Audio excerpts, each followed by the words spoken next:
Alrighty, so today I'm doing a little mini, it's not necessarily a toolbox tour just because I don't have a toolbox, but I'm doing a tool bag tour for Mike's Tool Shed, and I'm going to walk through all of the things that I use whenever people need me to go do stuff for them. So, starting off right here, I have to unzip this one to get in there, so we'll start with this bigger pocket. I have two sizes of strap wrenches, which are good for, shower heads, tub spouts, round stuff. A little bubble level, just because, you gotta know when it's level. Got a PVC pipe cutter. Mainly what people need me to do is generally plumbing related. I have a good set of pliers, side cutters, box cutter, because you always need something sharp. I got a pair of lineman pliers. These little cheap pliers you get from Harbor Freight. I've had these for probably 3 years or so at this point, so they work fine. In this pocket, I have the Klein security screwdriver set. Comes with all these bits and a nice screwdriver, and the handle actually fits into the screwdriver, and they're in there pretty good. Now moving on to the bigger pocket.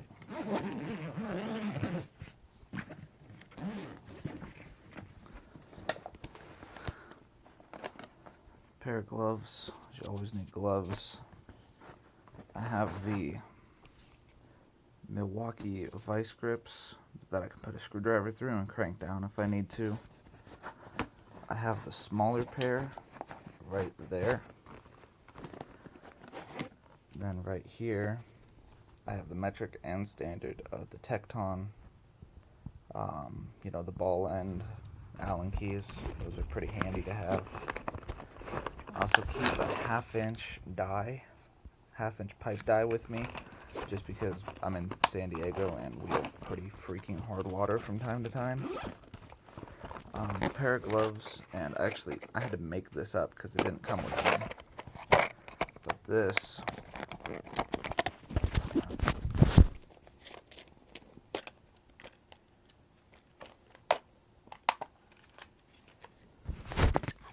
is the little DeWalt bolt extractor set for rounded off bolts.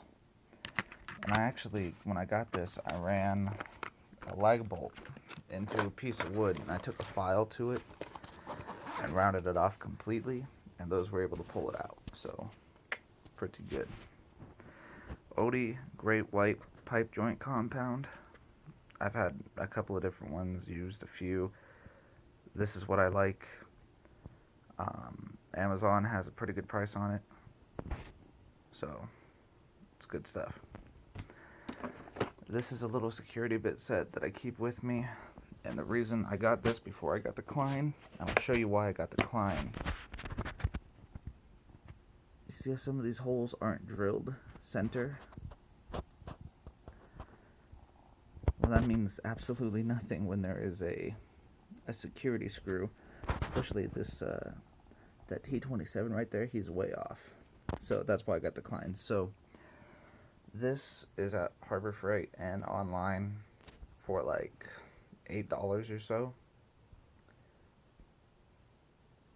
I'd probably get it again just because it does come with a good assortment of bits, but I never use it.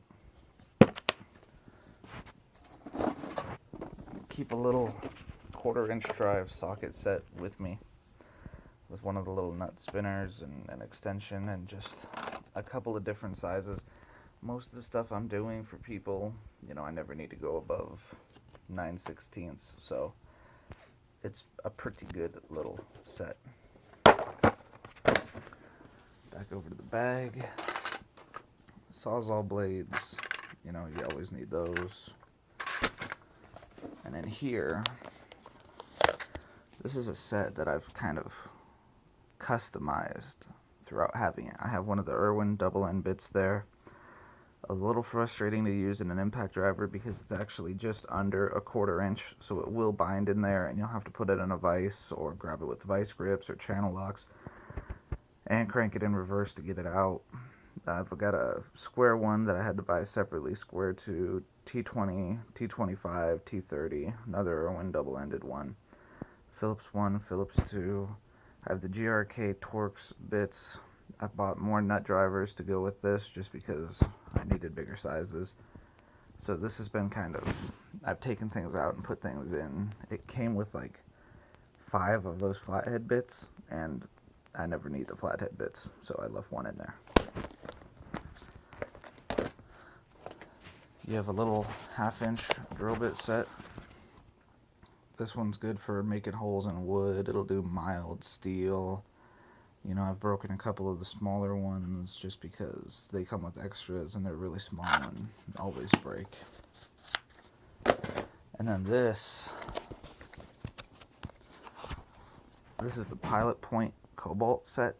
Unfortunately, it only goes up to a 3/8, but this is pretty brutal for drilling through hardened steel. I went and I just made a ton of holes with, I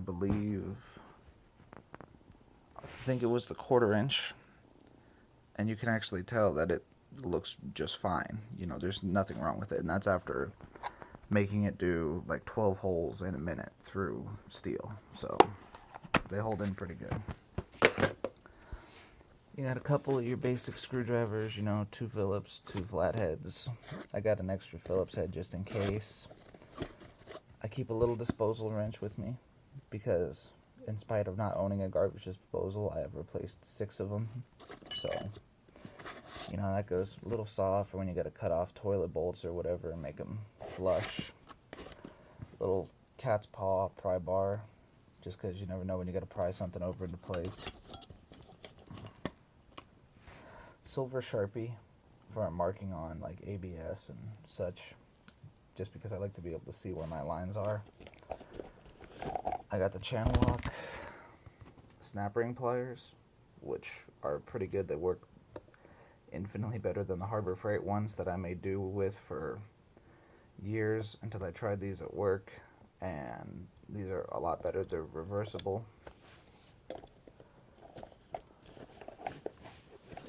This, and Mike, if you're watching this, I wanted to say something. So, DeWalt, and I'll get to that bag in a minute. DeWalt, I got a lot of DeWalt in there. This is hands down my favorite tool. This is the one that doesn't have the ECX bit, just because I don't need that. And it comes with the 2 square bits inside the handle, and I use those a lot more. Having the 5/16 right here works fantastic because that's generally what hose clamps are. Even if DeWalt made one of these, I still think I would keep using this because I have 3 of these and they are the best. Got a couple of adjustable wrenches. I have an 8, a 10, and a 12. I actually have 3 pairs of channel locks in here, and I'm going to show you why.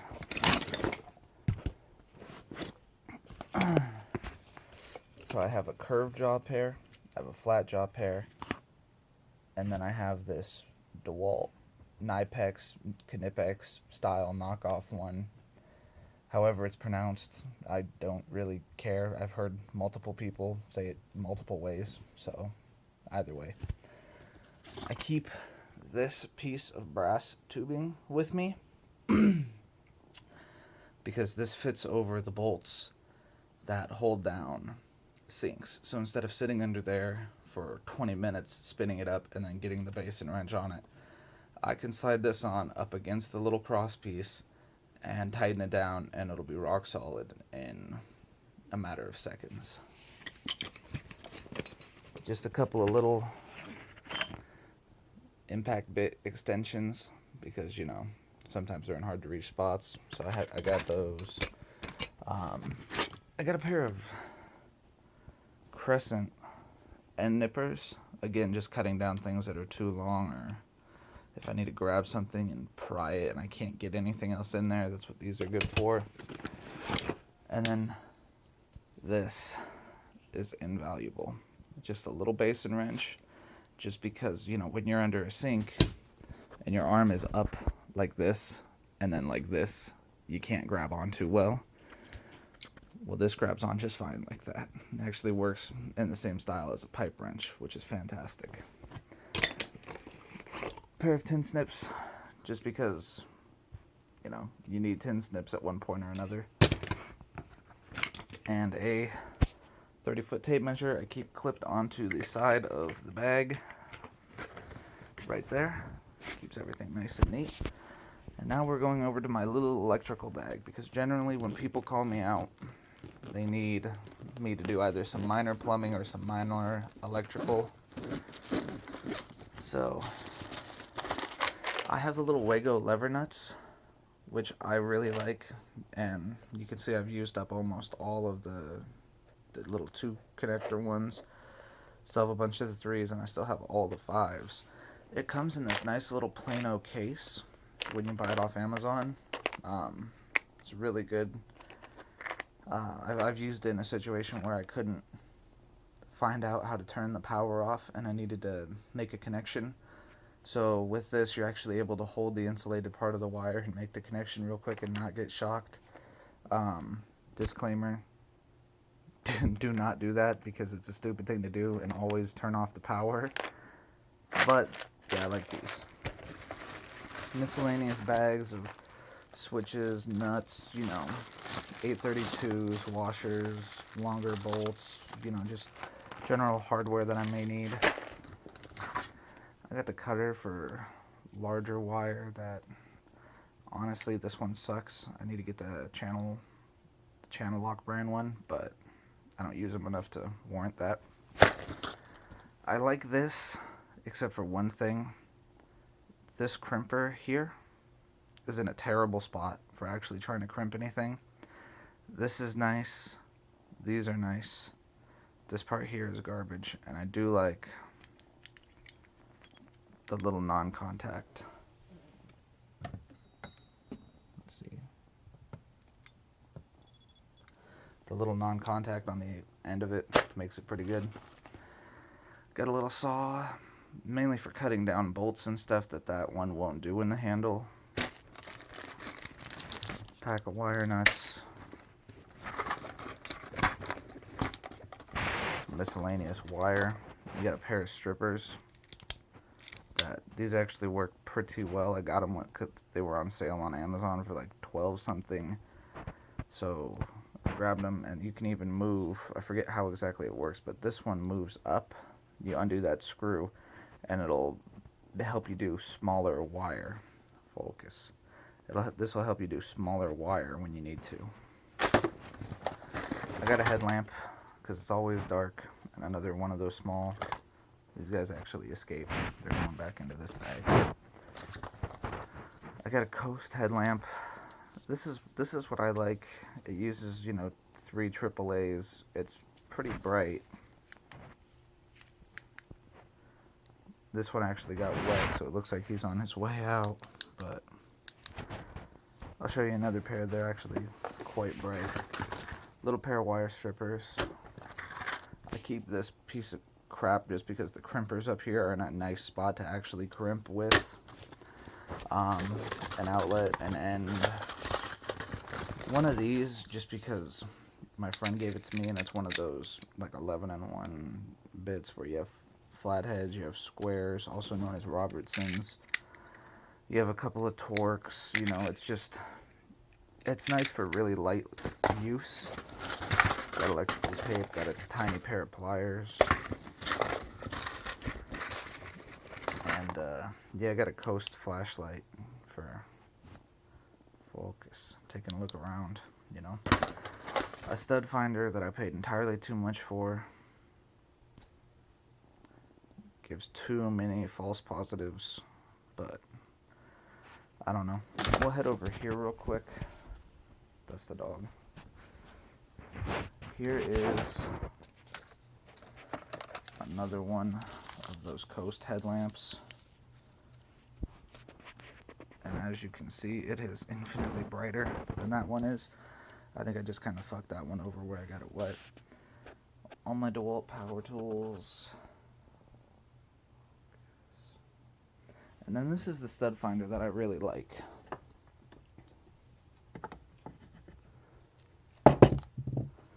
It's the little C.H. Hansen magnetic one. And it just has these two little neodymium magnets. But it will find a stud if it is there. Got a little precision kit. I have boxes of plumbing and electrical and paint stuff all through there. Multi-tool blades. All of this is just boxes of hardware. And then over here, I keep my reciprocating saw in here. I have the DeWalt chargers in this bottom box. This top piece actually comes out. Then I got the oscillating tool. I got the 6.5 20-volt circular saw. I got the 60-volt grinder. I got the 20-volt jigsaw. So that's about it. Thank you for watching, and have a good one.